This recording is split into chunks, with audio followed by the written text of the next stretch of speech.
Welcome to the Ian Bousfield Experience. I'm glad you're here. This series of podcasts are just things that come up in my mind when I'm thinking about playing, when I'm thinking about teaching, and general thoughts about music. There are some things here that I hope you'll find really useful. And don't forget, if you've got any comments or if there's anything you want to discuss further, go to ianbousfield.com. Being a nerd. It's a catchy title for a podcast, isn't it? In England, that's called being an anorak or a train spotter. It's someone who nerdily gets interested in things like the bass trumpet or recognizing plane identification numbers, that kind of thing. And of course, I'm a trombone nerd too. I love it. We all are. You've got to be to a certain extent.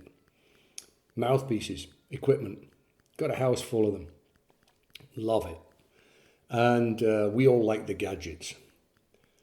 But to be a successful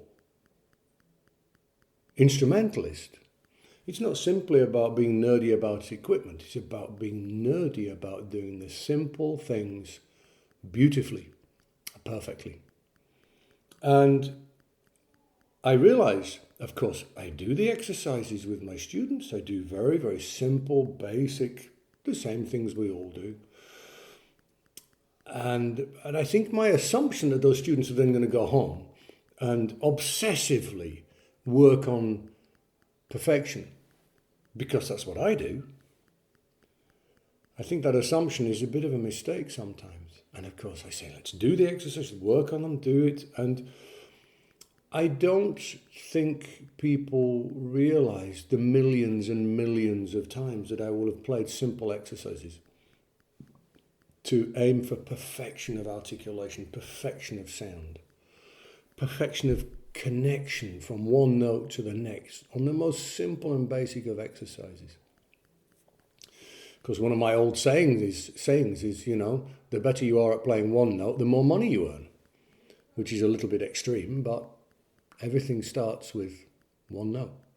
And if you're playing in an orchestra, for all the great maestros of the world, or is that maestri? Who knows? For all the great conductors, that's a better one.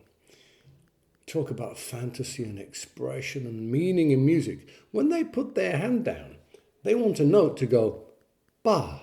They don't want it to go, pfff. When that happens, they get kind of upset about things. So my phrase, the better you are at playing one note, the more money you earn, is a little bit radical, I know. But there is quite a lot of sense to it, in actual fact. Now, I understand this misunderstanding, finally, on the part of the student, because it kind of runs like this. You get interested in playing an instrument. You get an instrument. Someone teaches you how to get a note out of it. And then 2, then 3. And then you learn Twinkle, Twinkle, Little Star. And then you play a hymn tune. And your grandma cries. And your parents are proud. And you think you're amazing. And then scales, arpeggios, the serious thing, long notes. Then, who knows what, Samson Cavatine, the Guillemot, Weber Romance. And then finally, you're getting to the pinnacle, age 16, 17, the Bozza Ballade. And you can even have a go at playing bolero. And you finally achieve your dream of studying with your chosen professor at a wonderful institution, and you go in there. And in week 1, you go back to playing one note, or the connection between one note and another.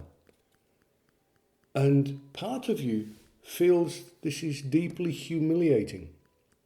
And it's understandable, isn't it, when you look at that progression of development. But that simplicity, integrity of articulation is what marks the difference between a good player and a great player. At least it should be in my book. And that's what I've always focused on my playing. And that's what I focus on with my students, doing the simple things right. The better you are at doing simple things, the better you're going to sound when you play the difficult stuff. That, for me, is an undeniable fact. In these podcasts, you will very rarely hear me talking in definitives, but that's something for me that is non-negotiable. You know, the better you are at doing simple things, the better you sound when you do the difficult stuff. So, what does it mean? What does it mean doing the simple stuff right? It means doing this exercise.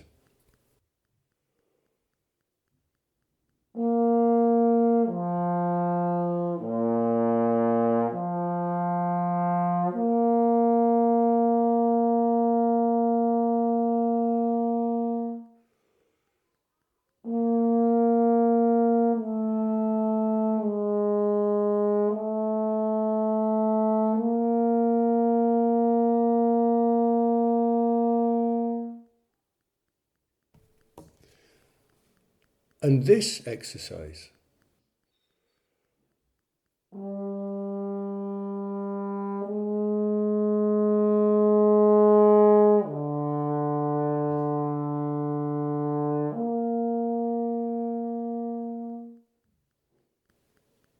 perfectly, or as perfect as you can get it. You know, we're never going to achieve perfection. I wasn't happy with what I did then, and I never will be.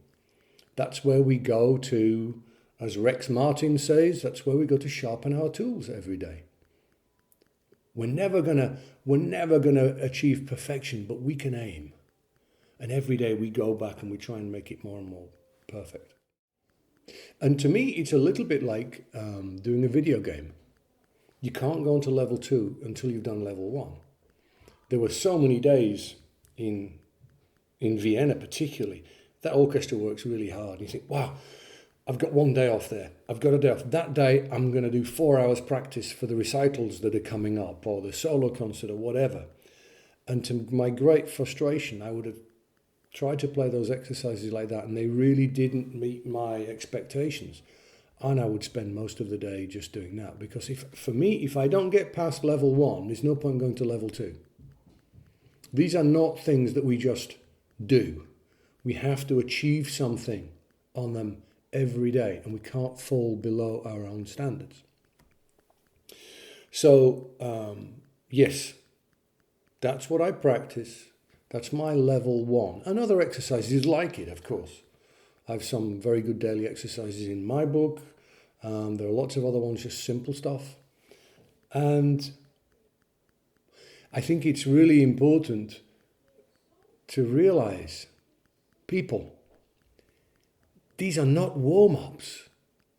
These are far, far too important to be warm-ups. This is not part of your warm-up procedure.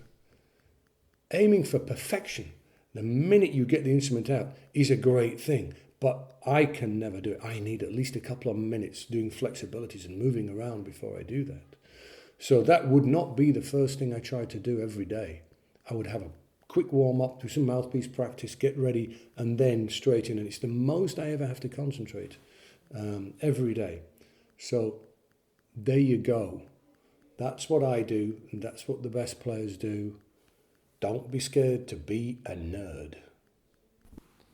So there you go. I hope you enjoyed that. If there are any issues that you found particularly interesting, don't forget to contact me, and always go to ianbousfield.com for lots more interesting stuff.